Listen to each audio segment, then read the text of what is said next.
नमस्कार, आपके साथ हूं मैं Rajiv Sharma. Online gaming promotion and regulation कानून के आने के बाद फैंटेसी इंडस्ट्री में अफरा तफरी का माहौल है। कई छोटी कंपनियों का बोरिया बिस्तर गोल होने वाला है तो कोई अपने बिजनेस को नया आयाम देने में जुटा हुआ है। इस बीच A23 नामक फैंटेसी प्लेटफॉर्म ने इस विधेयक के खिलाफ कर्नाटक हाईकोर्ट का दरवाजा खटखटाया है। इस बारे में 30 अगस्त को सुनवाई होनी है। कर्नाटक हाईकोर्ट में दाखिल की गई याचिका में A23 ने कहा कि यह कानून स्किल्स के आधार पर ऑनलाइन खेल खेलने के वैध बिजनेस को अपराध की श्रेणी में डाल देता है। इससे कई ऑनलाइन गेमिंग कंपनियों को रातों रात बंद करना पड़ सकता है। यहाँ बड़ा सवाल यह है कि जिस ऑनलाइन गेमिंग के साथ भारत में तकरीबन 60 करोड़ लोग जुटे हैं, उसे चलाने वाली इक्का दुक्का कंपनियां ही कोर्ट क्यों गई? बाकी कंपनियां शांत क्यों हैं? सरकार ने इस इंडस्ट्री पर पहले इतना बड़ा टैक्स लगाया और फिर इस बारे में विधेयक बनाकर कंपनियों को ही क्यों किनारे लगा दिया? इसके पीछे क्या कारण है? तो ऑनलाइन गेमिंग को लेकर यह अजीब कश्मकश यहाँ पर छाई हुई है। अजीब कश्मकश जिसमें उलझे हुए हैं बहुत सारे लोग, और ये सभी कंपनियां अब जा रही हैं, रुख कर रही हैं हाई कोर्ट का। अब ग्राफिक्स के बारे में बात कर लेते हैं। A23 प्लेटफॉर्म क्या है, इसके बारे में भी जान लीजिए, जो कर्नाटक हाई कोर्ट का रुख कर रहा है। A23 गेमिंग प्लेटफॉर्म का संचालन हेड डिजिटल वर्क्स नाम की कंपनी करती है। देश के अग्रणी ऑनलाइन गेमिंग प्लेटफॉर्म में से एक कंपनी के पास 19 साल से अधिक का अनुभव है। 80 मिलियन से अधिक यूजर बेस है। A23 प्लेटफॉर्म रमी और पोकर जैसे गेम की सुविधा प्रदान करता है और इसने कर्नाटक हाई कोर्ट का रुख किया है। भारत में ऑनलाइन गेमिंग यूजर के बारे में भी बात कर लेते हैं। पुरुष करीब 66% हैं जो ऑनलाइन गेमिंग में दखल रखते हैं और 44% के करीब महिलाएं हैं जो ऑनलाइन गेमिंग से जुड़ी हुई हैं। इसके अलावा बहुत सारे लोग, जिनके बारे में कहा जाता है तकरीबन 2 लाख लोग हैं, जो इन कंपनियों से जुड़े हैं, ऑनलाइन गेमिंग कंपनियों से, जो ऑनलाइन गेमिंग के पीछे लगी हुई हैं।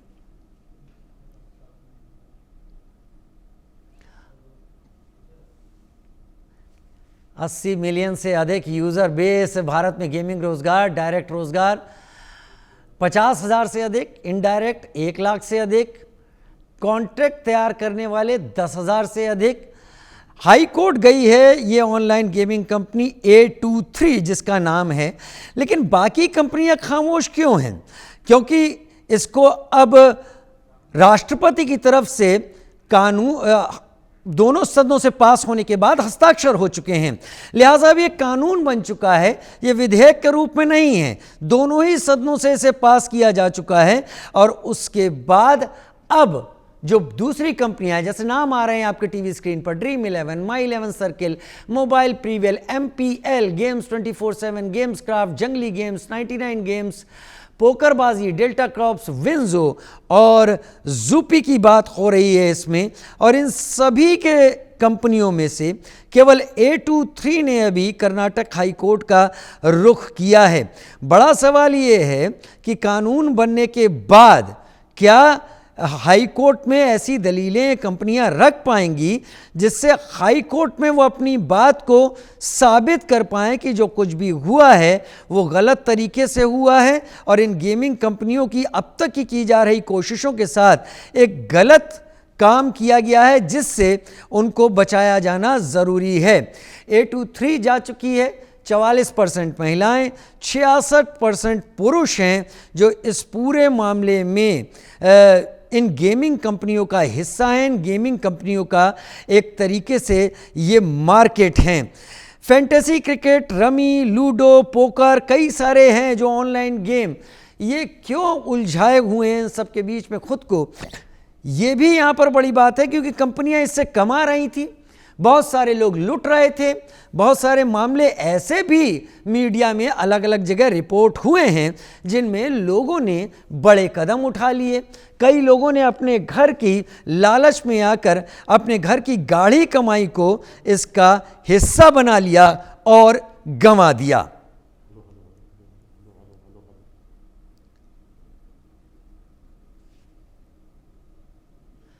ऑनलाइन गेमिंग कानून की पूरी ABCD हम आपको समझाएंगे।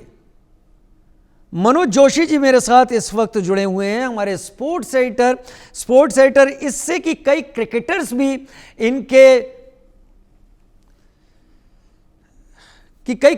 भी इसके प्रचार में जुड़े हुए थे। शिशबा चावला मेरे साथ मनोज जोशी के साथ इस वक्त जुड़ी हुई हैं। मनोज जी, सबसे पहले मैं आपका रुख करना चाहूँगा। ई स्पोर्ट्स और मनी गेम्स बहुत सारी पब्लिक नहीं समझती, हम समझ सकते हैं क्योंकि चीज़ों में अब हम लगातार चर्चा के दौर में हैं। क्या है जो इसमें उलझा है और A23 के आगे जाने से क्या हासिल होगा? देखिए, स्किल ऑफ गेम और स्किल ऑफ चांस, इन दोनों जो बातें हैं ये बहुत, इनमें महीन अंतर करना बहुत ज़रूरी है। मैं तो ये हैरान हो रहा हूँ, सबसे बड़ी बात है कि आपके साथ में कोर्ट है, आप खेलों के विकास के लिए आप योगदान भी देते थे, आपने BCCI को मोटी धनराशि भी दी और कोर्ट के साथ साथ सरकार को आप टैक्स भी देते थे आप, लेकिन इसके बावजूद जब कोर्ट में जाने का मामला आया तो आप पीछे क्यों हट गए? केवल एक A23 कंपनी जिसमें शाहरुख खान जो है इनके ब्रांड एम्बेसडर हुआ करते थे, वही क्यों गई है? तो यहां पर मुझे लगता है कि अब या तो सरकार से बिल्कुल टकराव के मूड में नहीं है, लेकिन अब सवाल है 30 तारीख को इसमें सुनवाई होनी है इस मामले की। वहां पर जो कुछ फायदा होगा वो खाली A23 को ही नहीं होगा, वो सारी कंपनियों को होगा। तो ये जो एक्सपर्ट्स हैं, वो जो इससे जुड़े हुए हैं, वो इसको बेहतर तरीके से बता पाएंगे। और लेकिन मुझे साथ में ये भी लगता है कि कहते हैं ना, गेहूं के साथ धुन भी पिस जाता है, तो वही कुछ यहां भी हुआ है। क्योंकि जैसे हम ड्रीम 11 के जो हर्ष जैन हैं, उनके फाउंडर, उनका बयान सुन रहे थे, उन्होंने कहा था कि कोई बहुत ज़्यादा नहीं, 10,000 ऊपर या 10,000 नीचे, ऐसा नहीं होता कि कोई करोड़ों रुपए किसी के डूब गए हो, जैसे कि आपने शेयर मार्केट में देखा या जैसे आपने सट्टेबाजी में देखा, या जो हत्याएं हो रही हैं, हत्याएं नहीं, क्षमा कीजिएगा, जो आत्महत्याएं या घर में बच्चे चोरी कर रहे हैं, आत्महत्याएं हो रही हैं। उन्होंने इसका कारण बताया, कोई दूसरे कारण है इसके पीछे। आप पूरी तरह ड्रीम 11 पर टीम बनाने को लेकर या माई 11 सर्कल पर टीम बनाने को लेकर पूरी तरह इसको आप जिम्मेदार नहीं ठहरा सकते। तो अब सवाल यहां पर यह है कि जो छोटी छोटी कंपनियां हैं जो टीम बनाने का जो ऑफर करती थी, उनके पास तो डॉक्यूमेंट्स भी पूरे नहीं होते थे। जो उसमें भाग ले रहे हैं उनका कोई डाटा उनके पास नहीं होता था।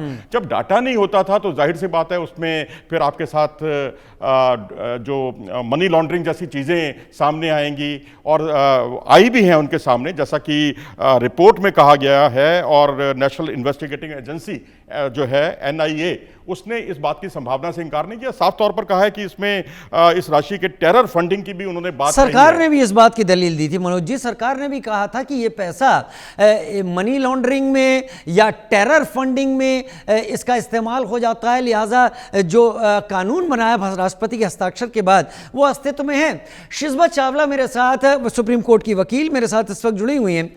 शिशबा, मैं पूरी डिटेलिंग में बाद में आऊँगा, लेकिन मेरे जैसे बहुत सारे लोग जो इस ऑनलाइन गेमिंग के बाद थोड़ा सा अटेंटिव हुए हैं, चीज़ों को समझने की कोशिश की है, वो ये भी जानना चाहते हैं कि जब ये चीज़ कानून बन गई, अस्तित्व में आ गई, तब एक कंपनी का हाई कोर्ट में जाकर इसे चैलेंज करना कितना रूप स्वरूप को परिवर्तित कर पाएगा, जो पिक्चर अब बनी है उसको कितना चेंज कर पाएगा? जरा आप अपने अनुभव से हमारे सामने रखें।